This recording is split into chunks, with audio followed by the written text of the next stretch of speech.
السلام عليكم ورحمة الله وبركاته. soo dhawaada dhammaantiinba waa aniga oo raxma halka digala saatana waa Dhadhan Kitchen.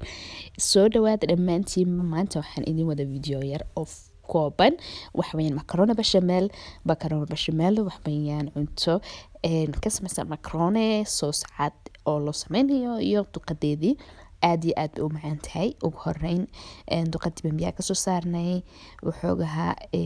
dabkan saaraynaa waan shiilaynaa wax yar oo saliidaan ku daraynaa kadib waxaan ku daraynaa xawaashideedii basasha baan kusoo shiilnay imika waxaan ku daraynaa tamaandho qasacdii waxaan sidoo kale ku daraynaa maraq digaagii iyo baharaadkii aad u jeceshay oo dhan baad kusoo darsanaysaa filfisha kadib waxaan sameynaynaa waxaan ku daraynaa marka intaas isla yar shiilanto tamaandhadiini oo aan soo radaqnay waxaan ku daranaa xamartii waxaan ku daranaa soy sauce-kii waxaan ku daranaa khalkii waxii aad u jeceshahay ee dhandhanan iyo damcad ku sameynaya dabcan kama ilaawina cusbada sidoo kale intaas marka aan dabka isku saarno waxoogaa yar baan sugaynaa ilaa intii isla bislaanayso saliidda duqada iska soo tufayso halkan waxaan ku samaysanaa bechamel sauce-kii caddaa ugu horeyn daqiiqda iyo waxaan isku soo daraynaa saliidda hore waan u sameynay sooskan uu ku jira channelkayga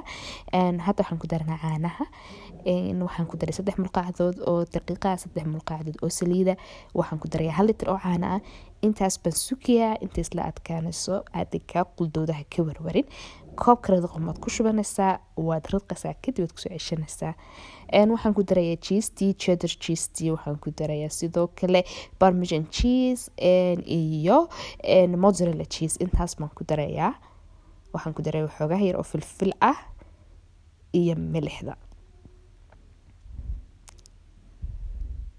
sooskayga markuu isla soo horjaamado uu isla yar adkaado uu ii dhan yahay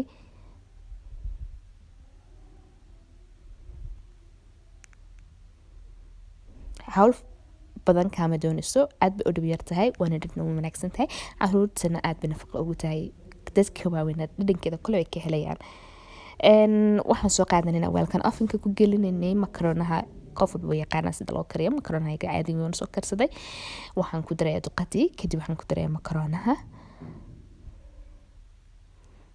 kadib waxaan korka kaga darayaa duqadii haddana waan isku dabaqaynayaa bechamel sauce-kii baan ku shubayaa